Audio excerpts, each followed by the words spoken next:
Cheers. Okay, so today we are going to do our fourth wing recap, chapters 1 through 20. And Key's going to start off with the first five. Literally so excited, Joe. I have so much to talk about with you. And you've avoided so much for the past month, like talking about the first 5 chapters, going back and like going through it. It's so much. The first official blurb that is mentioned.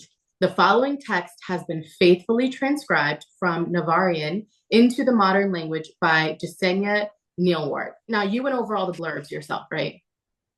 Okay. Almost all of them, except for Onyx Storm. Yeah. We want to pick those. Chapter 1. So we're going to get our introduction. It's conscription day. Thousands of 20-year-olds are waiting to enter their chosen quadrant for service. We immediately get introduced to her mom, Lilith Sorengale, and her sister, Mira, who are arguing because Mira doesn't want Violet to go.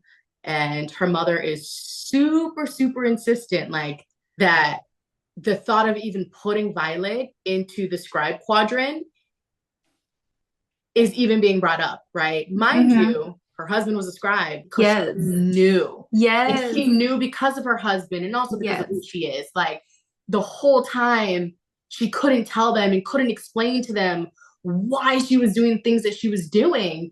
And the whole time it was because she knew what was really going on. Of course, they talk about like having Brennan steps into her general shoes and is like, you guys need to go. The next few minutes is like hasty because Mira's getting her into her room, goes through her rucksack, is ripping out all the books and stuff and making her change her boots to something that can grip the parapet better.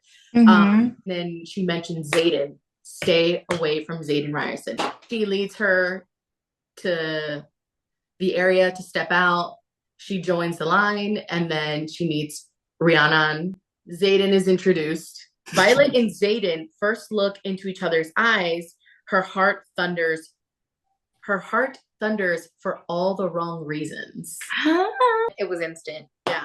She was just like in denial. Yeah. But honestly, she was totally in denial. She was like, damn, this man, hello? I'm like, get it together. She wants to kill you. She's talking about getting all hot and bothered. Girl, get it together. I'm like, because then Lilith was right. Like, she got horrible taste. Hello? And so as she's about to step out on the parapet, they ask her name. As she speaks her full name, thunder actually cracks above them. And she talks about when she had always loved to read, like growing up and studying to become a scribe. She mentions how she always loved nights where the storms were beating against the windows, and she could read her books in peace. Our main character is a bookish queen. You know what I mean? Yes.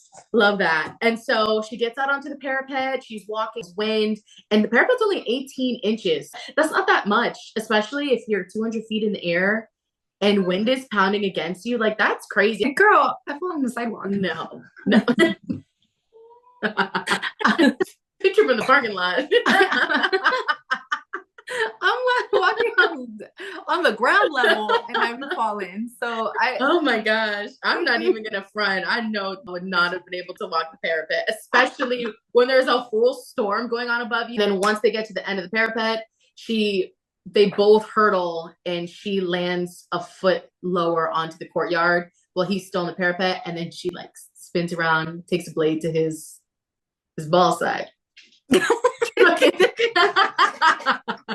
Superiors that are there, the wing leaders that are documenting this are like, she literally has you by the balls. So it's your choice. She can either cut you down right now and you're off of the parapet and that's it. Even though she is a badass, she really doesn't want to hurt anybody. You know what I mean? She never wants to hurt anybody. So she always tries to take the most peaceful route that she possibly can in any situation. Yeah. We head into chapter 3 where she greets Rhiannon. They're excited to see each other. And then Dane comes out. Daddy Ice here. After she's done talking to Rhiannon, Dane is like, what are you doing here? And then she explains that her mom kind of forced her basically. And then, they get to the room. They like kind of flirt a little bit. I mean, I would too. Not lie. You know what? Hold on, like I was so into it at first. I was right. You know that Debbie Ryan meme where she's like, no, Literally. that Okay, was me. because I don't understand when people get like so mad. Like she literally, in her own words, says Dane is gorgeous.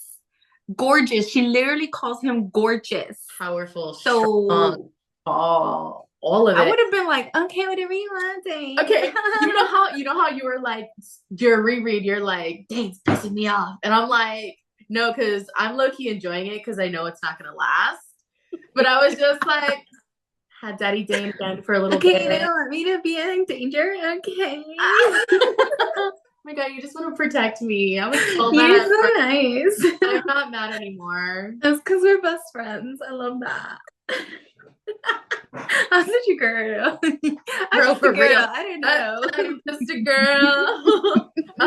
Yeah, so they flirt a little bit, and then he's like immediately goes into protection mode. He's like, let's sneak you off to the scribe quadrant, like we can get away with it.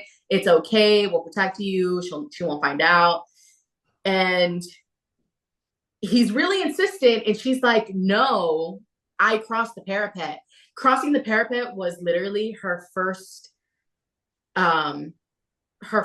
like little like check light mark off the to-do list. Yeah, like it was like the little fire had been lit under her. She's like, I made it. Yeah, they start arguing because she's like, no, I'm not going anywhere. And he's like, yeah, we're gonna get you out of here. But she felt so, even though she was so hesitant and like, holy, like what if I die here? She was still like, I made it across the parapet, and we all know dragons only accept riders who've walked the parapet. And she's like, I did that. I did it. And so she's got like this little tiny little fire ignited underneath her. And she's like, wait a second, like, you just want me to run away? And immediately that is the first crack of their relationship, because her heart immediately sank. And she says, yes, basically he's saying that I'm too weak for the writer's quadrant. And that's going to be very, very important, because there is a hesitation. She walked the parapet, so now there's that hesitation. So that is the first crack in their friendship. They go back. They all meet back in the courtyard. Pain check is introduced, and then pain check. Pancake. Let's call him Pancake. We're calling him Pancake. Pancake. And Melgren is introduced. They start calling cadets into this each squad. It's also not raining anymore. The storm passed. And which is kind of interesting, because if Lilith controls storms, if she knew her daughter was walking the parapet, wouldn't she have been able to, like, I would have been so concerned, like, let me make sure the weather and there's no wind for my honestly, like that would have been me. I would have been like, the weather better be perfect, no clouds, no sunshine, just so she could be all positive. Miss, I got a pocket full of sunshine, just skipping along the parapet. Because why wouldn't you want? Yeah, why wouldn't you want to do that for your kid? But hello, Lilith, like, get it together, bro. They start calling cadets. Yes, Aurora. She's also mentioned, which is also going to be very important for book 3, because of certain things that happen, the chain of events that happen, because she's and then they also bring up the fact that 67 people died on trying to cross the parapet. Then all the dragons come in, and the dragons are introduced, and the cadets get so scared, which I love, because I feel like this is so realistic. When you're so motivated to do something, but when the time comes, like, there is genuine fear. And although they've been training, like, they were around dragons, the cadets get so scared that some of them start to run, and so they get incinerated by the dragons, which is really sad, because, like, you can't control your fear, you know what I mean? It's really sad. But I do feel like that was really, like, I felt like that was really realistic, because even people who skydive, you see those videos where people freaking skydive, and then right when they're about to get off the plane, they're holding on and they're having so much trouble, like, getting them out of the plane, because they changed their mind at a split second. Like, yeah, you know what you're doing, you know what you're getting into. Yeah. But when it comes down to it, like, it's incredibly dangerous. You're fearful. So I love that. And then Sigale is introduced, And she makes eye contact with Violet, and Violet's like, I tried so hard to be strong, but Sigale saw right through, she's seen right through me. Moving on to chapter 4. So after they read out the death roll, it's the first day of sparring. This is when Sawyer is first mentioned. Sawyer, love him. Oh my God. Have you seen the memes that are going around about him being like a wood carver because of his fucking leg? I thought I sent them to you. They're so funny. Like, anyway. What is it, Geppetto? What the fuck? Yeah, they were calling him Geppetto. Aw, baby Sawyer. Aww. Baby Sawyer. But yeah, Sawyer is mentioned. That's his first mention. Violet meets Dane in a rotunda. He's kind of pressuring her to leave again, which is another little crack because she does get really annoyed. And then, which I don't know if this comes into play at any point in time, because I know you and I talked about it, him physically touching her. This is the first time that Dane, like, other than them hugging when they greeted each other, this is like the first like caress where he, as they're speaking, Dane just wants to keep her safe, and so they're arguing back and forth, and she's like, no, like, you need to relax. He's like, oh, he gets like kind of like choked up a little bit, and he just wants to keep her safe, and he cups Violet's hands. He cups Violet's face with his hands, touching her, and tells her about Sigale. They keep talking, but he has her face cupped, which we know she's gonna despise for his gifts. Yeah. His dragon is Kath, and then this is when Violet mentions that her mother can build storms. And Melgreen can also see the outcomes of battles. That's mentioned in chapter 4. And he mentions that he can only read at this moment in time, because we know like the signets get stronger, but that he can read minds if he's recent minds, if he's touching someone. The chapter starts with battle brief. Riddick is introduced as well, and then they start talking about the wards faltering, and that's when Violet kind of starts getting a little worried, because she's, she says that altitude is a place least likely to be attacked because they're not good at that altitude. And then we find out about the war. It was 600 years before. The wards are faltering, which is super important to keep in place for protection. It's their first day of sparring. Jack really wants to fight her. Freaking crazy kid. He breaks a cadet's neck, and he wasn't supposed to because they were just trying to see where they were at. Her holding the knife to Jack was my first indication that she's secretly like a little badass. But okay, they step into the first sparring. It was assessment day, so they were just assessing. It was assessment day. They weren't supposed to hurt each other, really. They weren't supposed to do anything crazy. They weren't using weapons. Jack Barlow kills a cadet, snaps his neck, and then Imogen is introduced. Okay. A little badass, a little pink-haired badass. And Imogen is introduced, and when Imogen and her step into the mat to spar, she immediately insults her mom, and insults her silver hair. And she's like, basically like, I don't need to hide. Like, I have no problem with everyone knowing who I am and what my name is, a Sorengale. And she says, I'm proud of her service to protect our kingdom from enemies both in and both out and within. And I was like, bro, I died when she said it. But then, she breaks her arm, and then that's the end of the chapter. So and she gets a little bit fucked up.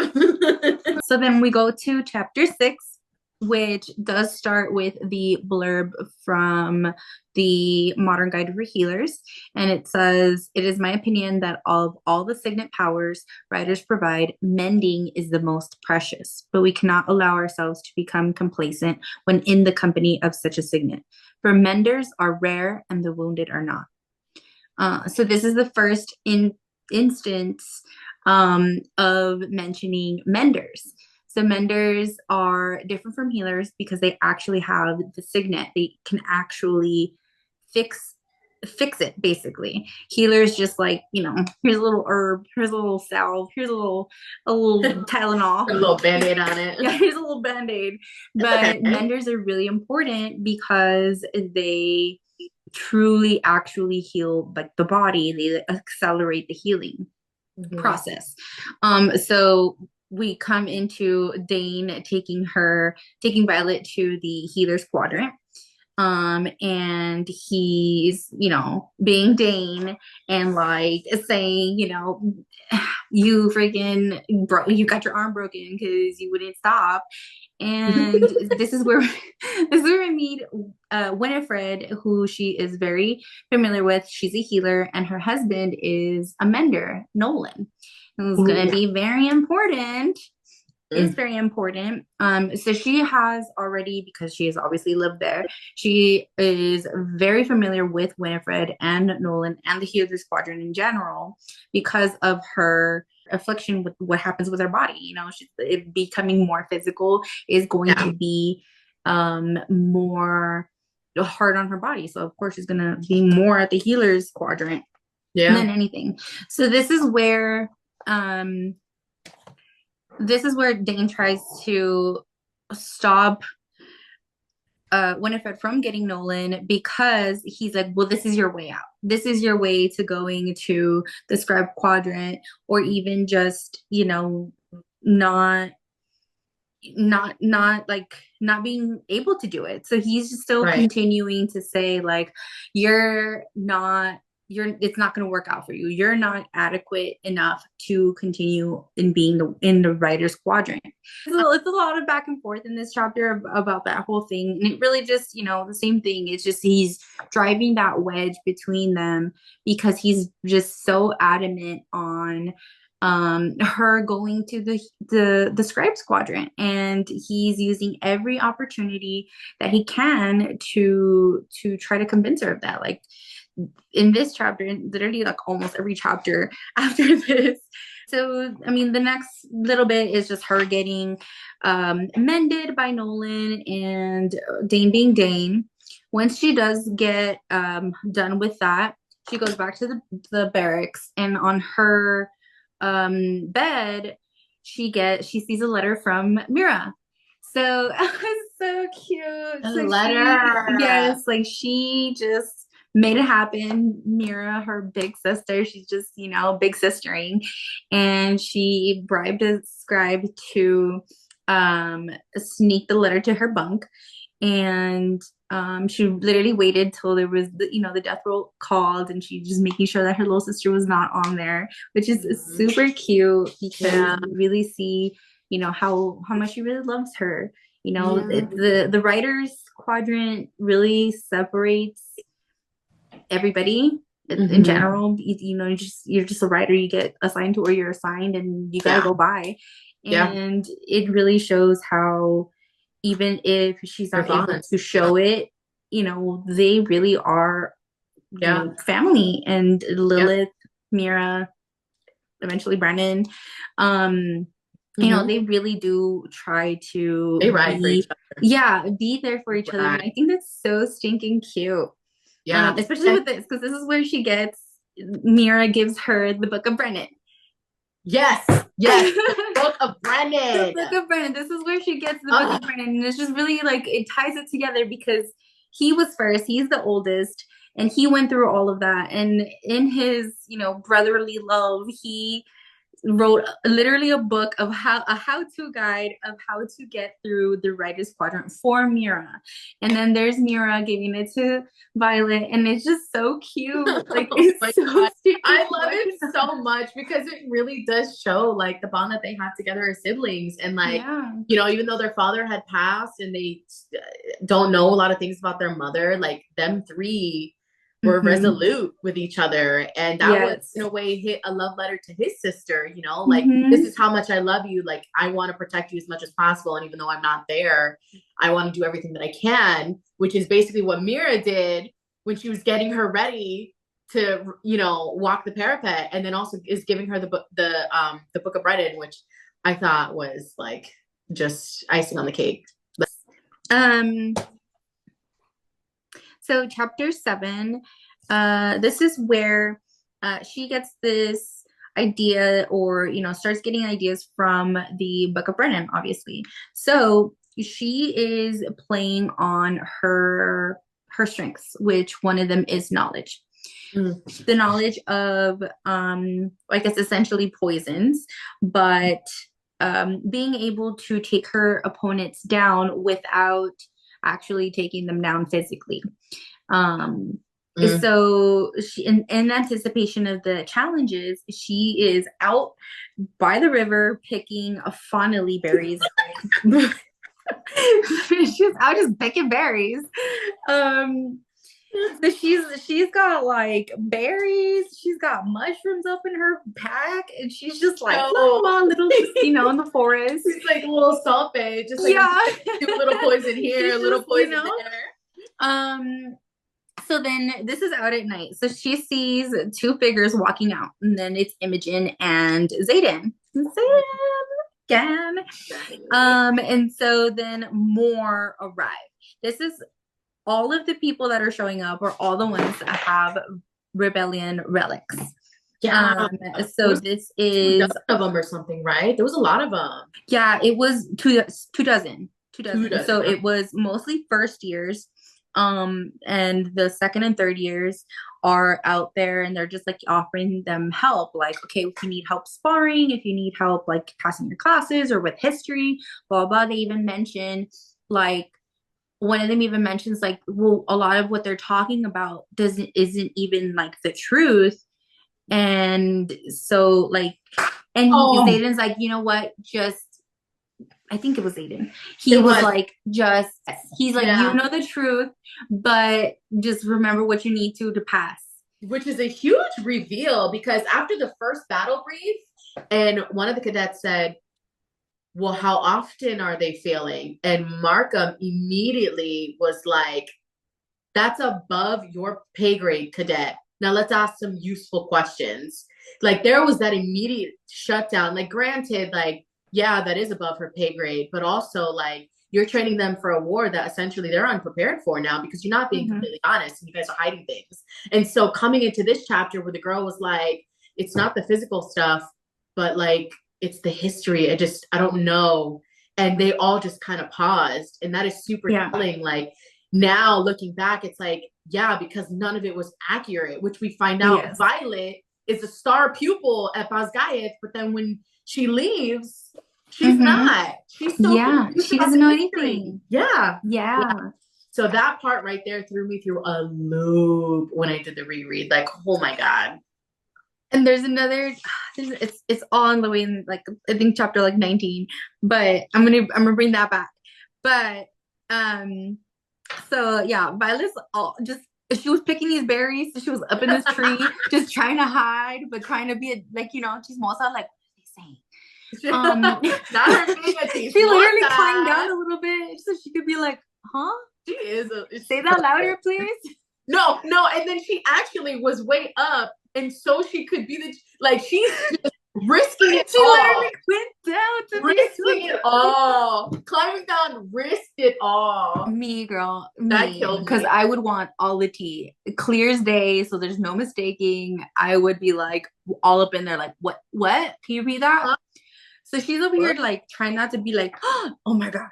And essentially, they were just like, we'll help out you first years. And Zayden knew, of course he knew she was there. And she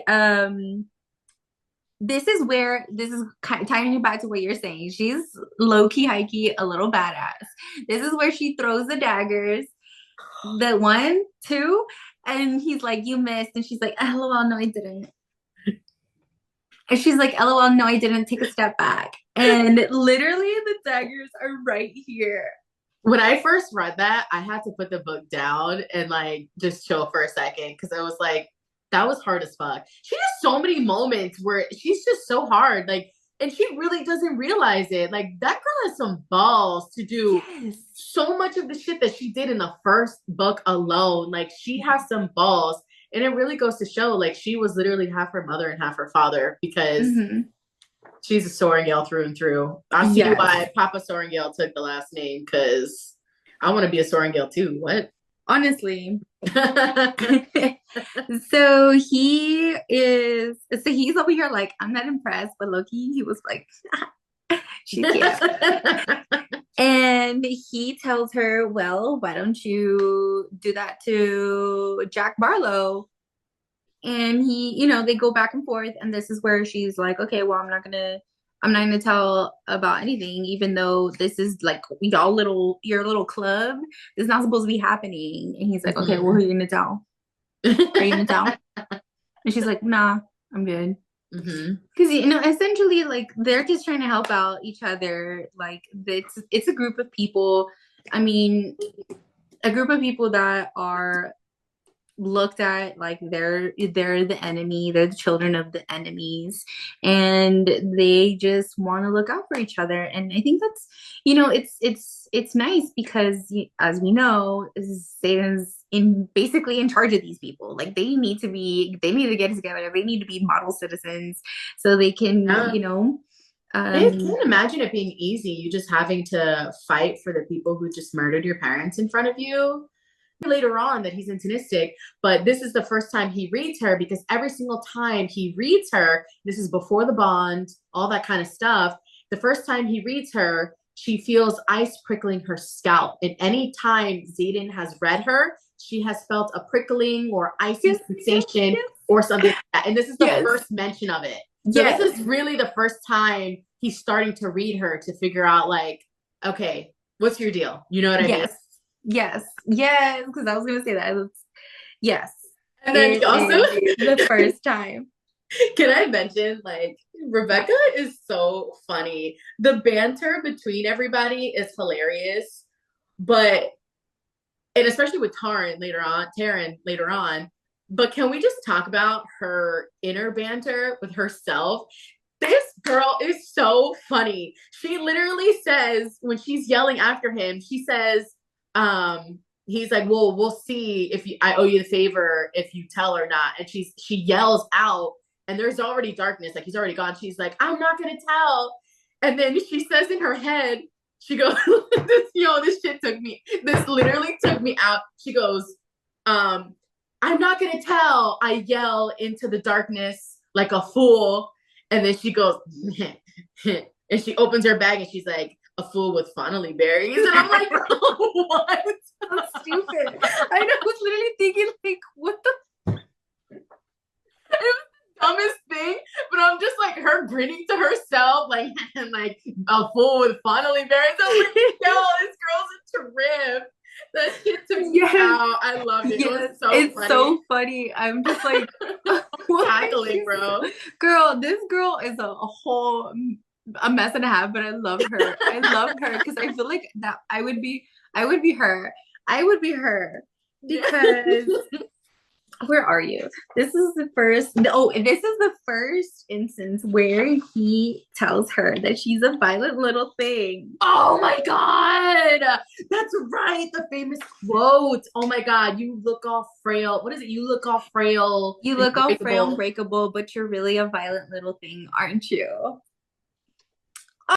Girl, yeah, she's literally just trying not to be Google-eyed at this man, and it is not working at all. Not at all. And violence was born.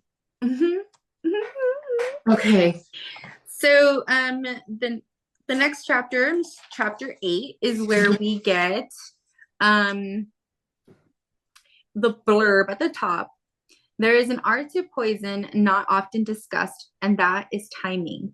Only a master can properly dose and administer for effective onset.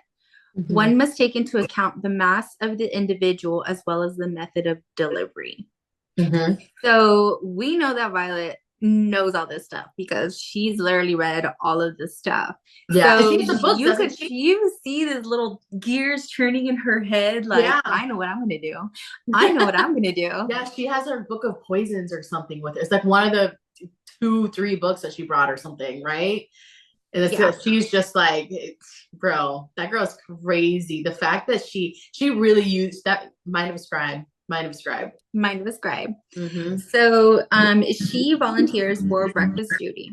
And so this has been a couple days going. So she wakes up early as heck, and every single day Dane is waiting for her, and she's just like, hee hee, I'm just a girl. I get to get he walks me to my breakfast duty.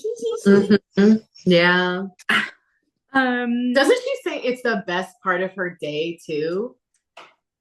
I think so. What? But she's just so happy to see this man, this gorgeous ass man. Mm-hmm. She's happy to see this gorgeous man. Let me tell you. I mean, I'm gonna listen. She literally says, "There he is." That's what she said. There he is. If I'm at a college where everyone's threatening to die, I need eye candy too. Like, so she finds out that when the challengers are set to start, the first challenger is Oren Seifert. So what she does is she sprinkles the dried, powdered fondly berries into his eggs. Mm-hmm. So she makes him sick as heck. And I think she gets his dagger from him. So week after week, this is what she does. She gets she gets the mushrooms, she gets the berries, she just, everybody get that poison. Everybody get the poison. This is also the moment where she throws the daggers at Jack. In the first challenge is when she throws the daggers to Jack. She does one by his head and one by his crotch. Again, power move, power move, power move. Not a power move. Because literally, honestly, like, embarrassing enough. Like, that is really embarrassing though on Jack Barlow's end. So I can imagine how, like, first of all, he's a psycho. He's literally a psycho from the beginning. He was a psycho. Like, who in the world is throwing people off a bridge behind you for fun? Okay, he's a psycho. And so that right there, again, another blade winding up in his little manhood area. I can imagine how embarrassing or weak it made him feel inside for everyone to see that, because that was fire. Loved it. Mm-hmm. Yes. In this section, in this chapter, there's also a portion of the chapter where it talks about all of the dragons. So this is where we have all of the challenges, and she's winning. She's poisoning everybody. Everybody's sick to their stomach. Everybody's just like, I'm too weak to fight. I need some Imodium, some Pepto, some all of it. Until the last opponent, she did not time it correctly. So this ties back to the blurb that says you need to make sure you time it correctly. So the girl that she was supposed to go against, Rayma, she got sick too early. And so she was already not there. And she didn't have a challenger. And so guess who? Guess who? Shadow Daddy. Zaddy himself. Zaddy. And her first thought, the next chapter, I am so completely screwed. I'm done for. Like, he's gonna kill me right now. He's just gonna kill me. He's just gonna kill me. Yeah. Yeah. And so she's over here like, oh my God, outside. She's like, you're gonna kill me. Like, I'm just gonna totally kill you first. And he's just like, LOL, you can't. But inside, her inner monologue is just so funny in this chapter, because she's just like, literally heart eyes on the inside, but she's just like, like with Zayden, but she's like, oh my God, he's so hot. Like, she is such a girl. She is literally such a girl who needs to get laid, because baby girl is drooling over someone she swore up and down was gonna slice her up into pieces in that moment. Okay. Back and forth, like, heart eyes, but he's so beautiful, but a fucking asshole. She like talk herself out of even being attracted to him. And she's literally saying, you are not attracted to toxic men. She literally has to remind herself that she is not attracted to this man. But so we are in chapter 9. So the second part of chapter 9 goes back to Dane. Literally Dane being Dane, and concerned about all the threats that Violet has to face. And this is where he tells Violet that he personally talked to Colonel Markham to ask him if he would still take Violet to the scribes. And of course, Colonel Markham was like, "Yeah, I'll take her. She was like my star pupil. Why wouldn't I take her? Hello." And this is where we get the comparison. For a little bit, it's kind of confusing because you see, like, it's like a weird split in the chapter, right? So you see her with Zayden, how he acts with her. He literally gives her pointers on how to be better. Like, he's like, you can do it. He has this attitude with her, has always had this attitude with her that you can do it. Like, you just do it. Like, I'll give you the pointers. I will give you the tools necessary for you to complete this task, not that I'm going to do it for you. I'm not going to baby you. I'm not going to, tell you that you can't. And you see the difference between the second part of the chapter where it's like Zane is telling her, like, still treating her like she can't do it, like she's too weak, she's not going to make it, she's not a type of person that's going to be successful in the writer's quadrant. And it's really didn't believe in her. Yes, it's really, like, it's just every time he brings it up, it's just another wedge, and it's really damaging to her perception of him. And so that's where the chapter is basically back and forth of just, come on, like, go to the scribes. And she's just like, no, like, I can do it. Like, I've done it. I've done all of this so far. And it's just not enough. And she ends up saying, like, okay, well, I'll think about it. Like, she didn't even, at the end, it was just like, okay, well, I'm not even going to get through to you. I'm not even going to, like, convince you that I can do it. And she just ends with, okay, well, I'll think about it. I'll keep it in mind. And it's just so upsetting. It is so upsetting. It is just because of, like, their history, and they don't have anybody else right now. So just, like, leaning on each other, their comfortability. Like, even the chapter starts with him, like, giving her massages. She's like topless or something. And, like, they're just so close and so comfortable with each other. And, like, that's, like, supposed to be her best friend. And he's just showing that, like literally telling her to her face, like, I don't believe in you. Like, I was good enough to get to where I am at this moment in time, but you're not good enough to get here. Yeah, it just shits on her confidence that she's really just trying to build. Yeah.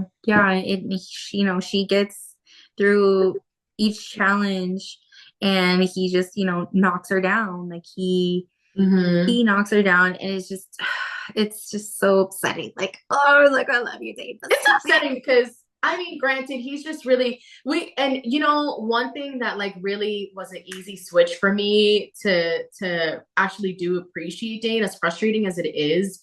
Like, she's gonna get to the point that he's at. There is a certain point where she does in the future starts denying her things. And I was kind of, like, comparing the two. I'm like, dang, this is kind of, like, really similar to what she was going through with Rhiannon, because Rhiannon felt really left out and lied to by Violet, because Violet was hiding a lot of things from her instead of entrusting her, and but to protect her. And she was just like, you don't need to protect me, I can protect myself, and I deserve to have a chance. And it was kind of like a mirror of, like, what she was going through with Dane, sort of. So, like, I can understand he's been in it for as long as he has.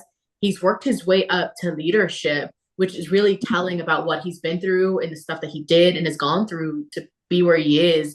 And as frustrated as I was the first time I read it, like, the next read, especially going further into the books, I like really, really understood where he was coming from because I mean, you know, Amir was also trying to do the same thing. And I mean, with someone Mhm. you love, you want to protect them as much as possible, especially if you feel you have the tools and you knew how hard it was to get there to the Mhm. point where it seems almost impossible, even though you did it. And so it's just it's not black and white. There's just so many colors to to what he was feeling and doing, but she didn't see it that way. She was determined, she was scared, she needed support and felt like she wasn't getting it. And it was really just putting in all the cracks in their relationship. Yeah. Yeah, I agree. I definitely agree. And I have a point to make on one of the other later chapters that kind of tie back to that too. But in this next chapter, actually, too, because the Mm-hmm. next chapter is where they start practicing on the gauntlet. Mm-hmm. So this is where they first see the gauntlet. They're just like, "What is this American Ninja Warrior type of freaking thing?" Like that is crazy. And then we get Dude. Orly, who has been training her entire life for the writer's quadrant. Like we get her and she's just so excited. She's so pumped. She's like, I loved her. I thought she was so cute. I thought her personality was so cute and she brought up so her cute. dad. Like, Yeah. oh, He was a writer. He just retired. Like she's just so proud to even like be there. She's just like, yeah, my dad had trained me personally. Like it's just yeah. so stinking cute.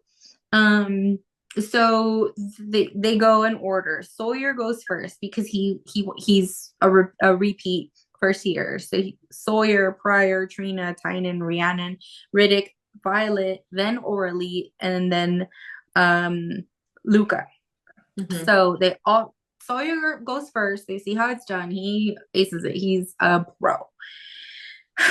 They go. Rhiannon goes. Riddick goes. Violet goes. Then Orly goes, and she doesn't make it.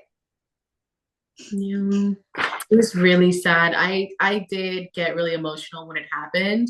I think because of the fact that like everyone is so harsh and brute and all if scared and all these things. But here you had like this girl who was just like kind of like this little light, friendly, upbeat, excited to be there, proud, was nice to everybody, especially to Violet, who so many people were picking on how she was so weak and she was just really a light just in general in her little moment that we had of her for it to just be snatched away like her excitement just in that moment the fear when she locks eyes with Violet and goes down and it was it sucked, it really sucked. That was probably the first like emotional string that Rebecca pulled on us. Yeah, yeah, Mm-hmm. it really is. It was a And reality check, honestly. It was a reality check of where they are, what they're doing, how serious it is. yeah, and then to tie it back, this is where it's the reality of what Dane is trying to keep Violet from. Like Yeah. any little slip up, you could have been literally prepared your entire life, and one little mistake, one little slip, any little thing that could happen, and just you're done. Like it's just live Yeah. or die. There's no in between. There's no, oh, I'm gonna slip, but then there's like a small little ledge. No, it's just you made it or you didn't. And this is where we see like Dane is really coming from a place that It is love. it is love. It's he's trying to protect her the best way he knows how. Mm-hmm. Maybe his words are not coming out correctly. He's not expressing himself the way he should be. Yeah. But at, if it's boiled down to it, he is doing it because he loves her. He's known Yeah. her since they were children, and he does Mm-hmm. not want anything to happen to her. Yeah. Yep. Mm-hmm. Can we also bring up the fact that it was mentioned how quickly and amazing Sawyer performed? Yes. And the gauntlet is supposed to be the mounting of a dragon, and then we fast forward to he's he's the leg, you know what I mean? Like fast forward to book 3 and what he goes through, it's like literally like a flip. Literally a flip. He goes from being the best at mounting to Violet training him. So that's just like, yeah, it's crazy. okay, no. Um, yes, yes. He had in their squad, he had the best time, that right? It was the best time in Yeah. their squad at the time. Because then Yeah. then when Liam gets He has the trained best time. trained and then he was the fastest one. Yeah. Yeah, he was the best. My baby Liam. Shadow. My baby Liam. Shadow.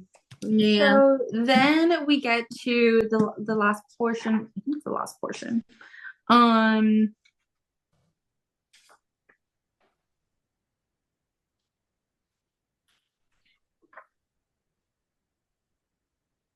Oh, the last portion of the chapter is where they're calling the death roll, and she's just, so upset. And we see this with her in this book, and we kind of see the difference between her in every single book. It's different, right? So in this one, she knows everybody by name. She knows everybody. They're calling Calvin Atwater, and she's like, oh, that's first squad, claw section, fourth wing. They call Newland Javon, second squad, flame section, fourth wing. She knows these people. She knows who exactly they are, what section they're in. And then they call Aureli, and you see her really getting emotional, because this is a reality. All these people that she knows, their first name, last name, like where they're at, what they're doing, like how they were. And we see the difference between here and Iron Flame, and even Onyx Storm, where she's just like, I don't know who that is. We don't know who anybody is. We don't know their first name. We don't know anybody's last name. We don't know nothing, because we see the difference, because we're seeing it through her eyes. Yeah. And we're going through the motions like she is. Yes, we're seeing her difference. Like she's not, like she's emotionally detached in Onyx Storm, because she does not want to go through the same thing where she knew these people. She knew like all of these people, exactly who they were, their personalities, where they even sat. And you see the difference in Onyx Storm, where she's just like, I don't even care to know these people, because I'm just gonna block myself out right now. Like I cannot deal with this heartbreak, the loss, the friendships that are no longer gonna be in. And it's just really sad, because you see her, she's literally crying for Aureli. She literally feels like she needs to honor her and commend her, because they get the choice of, the parents get the choice of taking the belongings of the writers that don't make it, or just leaving the school to deal with it. And the parents were just like, nah, we're not going to take it. Which is crazy. I thought that was such a crazy detail, because she was like, spoke with so much pride about her dad, and her dad being a writer, and how her dad used to build her things to practice on for her gauntlet. Like he would do gauntlet exercises with her. And I'm like, that's like, was it maybe like, I'm so curious. It's not that important, but I'm so curious, because like, was it like shame or something that her dad felt? Like, how could you not go get your child? I thought that was such a crazy little detail that Rebecca had thrown in there. I'm like, they really did it, and they left it to Violet, and it was just like something heavy for her to just have to deal with. You know what I mean? Yeah, it definitely does, because she's, she is taking on that responsibility of commending her to Malik. She's like, I feel responsible to handle her things, she says, because she's the last person that she looked at before she died. She literally looked her in the eye before she died, and she just feels that connection that she needs to, close that with her, like from her I don't know, from her feelings, from her emotions, because she's just like that could have been anybody. That could have been me. And it wasn't. I mean, it's just literally a slip up. Yeah. So on her way back, this is where she spots Zaddy, Garrick and Buddy. Garrick and Buddy. Oh Um, God, those three. so yeah, they're always up to something. So this is where he gives her that advice of, well, maybe you didn't do it the way that they told you to do it, but that doesn't mean that that's the only correct way to do it. So he's just, again, just, I know you can do it. You just need to do it your way. You need to figure out a way that works for you. And you just see that difference because there's every time there's Dane and Zayden, and she's like talking to them, there's that really contrasting difference of he's telling her, I'm going to protect you. Like, I'm just, I got you. Like, I'm going to protect you. I can do it. Like, I can handle things for you. And Zayden's like, nah, like you can do it. You just need to figure out what's going to work for you. Yeah. And not necessarily work for anybody else. It just, you can figure it out. Mm-hmm. And she ends with fuck him. After all that advice and he's being nice, and she's like, man, fuck that fool. When you think about it, like, he's really coaching her. Like, okay, he is really coaching her in that moment. Okay. Now, we know now that there was a deal that he made with Lilith later on, right? Mm-hmm. This is what's confusing to me. I need to know the point, the flip switched for him, because I'm guessing it was maybe under the tree when he was really curious, but we know he's going to make a deal with Lilith. Yeah. And basically he is going to protect her from all the cadets. If she dies doing something related to a challenge or something, then it is what it is. Oh, what I forgot to mention was during her fight with Imogen, when Imogen immediately gets her on the ground, she gets out a knife and stabs her side immediately. So Imogen was like right then and there, like ready. I completely forgot to mention that. She was already like just straight up ready to like slice her up. Luckily, she had the best that Mary gave her. But it goes from that to now he's coaching her. So essentially, if she dies in sparring, the girl that you despise died on her own. You know what I mean? So why is it that, or if she dies in the gauntlet, like he's kind of trying to talk her up in, if she dies in the gauntlet, like it's not that big of a deal. Like it got taken care of for you and you kept your promise to Lilith. Why else would you be like coaching her in this moment, trying to help her get through something that you should be happy would probably kill her? Why are you giving her pointers and tips unless he really started to feel something? And that was another moment where I know the three of them walked out. She said again that her scalp was prickling because he felt her. And that was when he stopped and he didn't even look at her. But her scalp was prickling and she knew she was sitting there and she knew that he knew she was there. And so it's just kind of funny how like something that will take care of her, like get rid of her, I mean like kill Violet off the gauntlet, you're trying to help her beat it. Why? Was he already like feeling? He was on Google Eyes too. He was on Google Eyes too. But like, before the parapet, it was like if looks could kill, she would have dropped on the spot. You know what I mean? But now coaching her to help her figure something out that you're hoping should kill her. So it's like, when did the switch happen for him to be like, I'm assuming it's the tree incident. You know what I mean? That's what I was going to say. I think it's the tree. And I think because he really saw her intentions, like she without her having to say like, oh, we're like, I don't think what you're doing is bad. Like he saw that she really truly had no intention of saying anything or even thinking like that they're doing anything bad. And I think that he saw him and he realized that she saw him, like she saw what he was doing, like in that instant she was like, okay, well I guess he's not that bad. Like, he's not that bad. He's cute though. It literally ends with her saying F him. I love her. She's just like, okay, he's gonna help, but like, from anyway.